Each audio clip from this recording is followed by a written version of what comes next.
নমস্কার বন্ধুরা, মাল্টিয়াস CSC centre YouTube চ্যানেলের পক্ষ থেকে সকলকে স্বাগত জানাই। আমি রয়েছি সুমন তোমাদের সাথে।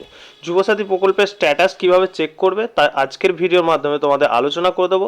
যাদের টাকা ঢুকেছে তাদের পরবর্তী কিস্তি অর্থাৎ এপ্রিল মাসের কিস্তিটা কবে ঢুকবে সেটা নিয়েও আলোচনা করে দেবো, এবং যাদের টাকা ঢোকেনি তাদের কি করতে হবে সেটাও আলোচনা করে দেবো, এবং তার সাথে সাথে আবার যারা নতুন আবেদন করতে চাও তাদের কি করতে হবে সেটা নিয়েও আজকের ভিডিওর মাধ্যমে সম্পূর্ণ আলোচনা করে দেবো। তাই ভিডিওটি প্রথম থেকে শেষ পর্যন্ত ভালোভাবে দেখো, এবং যে সমস্ত ভাই বোনরা আমাদের চ্যানেলে নতুন তার সমস্ত চাকরির খবরের আপডেট সবার আগে পাওয়ার জন্য আমাদের চ্যানেলের সাথে যুক্ত হয়ে যাও। আর যে কটা বাকি আছে তাদেরও পেয়ে যাবেন, প্রসেস চলছে, ইলেকশনের জন্য একটু থমকে আছে। তো সবার প্রথমে যুবসাথী প্রকল্পের টাকা ঢুকেছে কি না সেটা চেক করার জন্য আমাদেরকে কি করতে হবে। এখানে প্রথমে আমরা গুগল অথবা ক্রোম ব্রাউজার ওপেন করে নেবো এবং সেখানে সার্চ করব IFMS পোর্টাল। ওকে, IFMS পোর্টাল সার্চ করলে এখানে একটা ই সার্ভিস বলে প্রথম পয়েন্টে দেখতে পাচ্ছ WBIFMS পোর্টাল, এই পোর্টালে টাচ করব। এখানে টাচ করলে একটু নিচের দিকে গেলেই দেখতে হবে এখানে একটা অপশন দিচ্ছে নো ইওর পেমেন্ট স্ট্যাটাস। এই নো ইওর পেমেন্ট স্ট্যাটাসে টাচ করব। নো ইওর পেমেন্ট স্ট্যাটাসে টাচ করলে তোমাদের এরকম একটা নতুন ইন্টারফেস খুলে যাবে, যেখানে তোমরা তোমাদের পেমেন্ট স্ট্যাটাসটা চেক করে নিতে পারবে। এখানে দেখো সার্চ উইথ, এখানে তোমরা দুটো অপশন থেকে সার্চ করতে পারবে, একটা ব্যাঙ্ক অ্যাকাউন্ট থেকেও সার্চ করতে পারবে অথবা মোবাইল নাম্বার থেকেও সার্চ করতে পারবে। ওকে, ব্যাঙ্ক অ্যাকাউন্ট সার্চ করলে ব্যাঙ্ক অ্যাকাউন্টটা সিলেকশন থাকবে, তারপর তোমরা তোমাদের যে ব্যাঙ্কের অ্যাকাউন্টটা যুবসাথী প্রকল্পে দিয়েছো সেই ব্যাঙ্কের অ্যাকাউন্টটা কিন্তু এখানে দেখে দেখে টাইপ করে নেবে। টাইপ হয়ে গেলে নিচে দেখতে পাচ্ছ IFSC কোড, IFSC কোডটাও কিন্তু তোমরা বই দেখে দেখে টাইপ করে নেবে।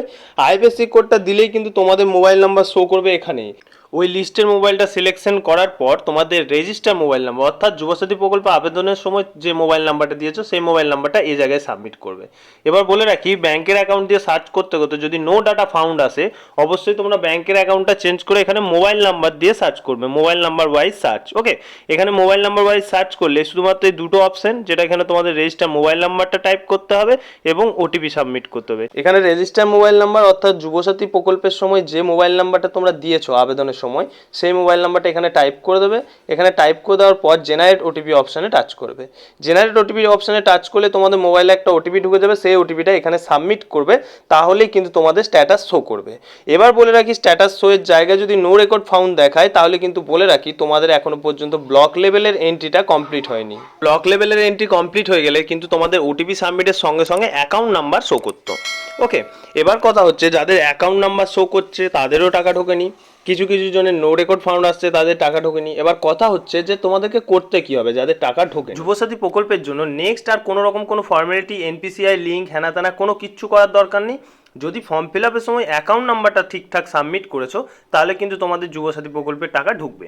এবার কথা হচ্ছে এখন ঢুকছে না কেন, কারণ ভোটের কারণে অর্ধেক কাজ কমপ্লিট হয়েছে, অর্ধেক কাজ এখনও পর্যন্ত পেন্ডিং রয়েছে। তাই যাদের যাদের এখনও টাকা পেন্ডিং রয়েছে তাদের ভোটের পর কিন্তু সেই পেমেন্টগুলো ক্লিয়ার করা হবে। তাই যুবসাথী প্রকল্পে যাদের যাদের আবেদন হয়ে আছে, কিস্তি ঢোকেনি, তাদের চিন্তিত হওয়ার কোনো কারণ নেই, কারণ এই দ্বিতীয় কিস্তি যেটা আসতে চলেছে সেই দ্বিতীয় কিস্তির সাথে কিন্তু প্রথম কিস্তি যাদের মিস চলে গেছে তাদের একসাথে কিন্তু দুটো পেমেন্ট ক্লিয়ার করা হবে।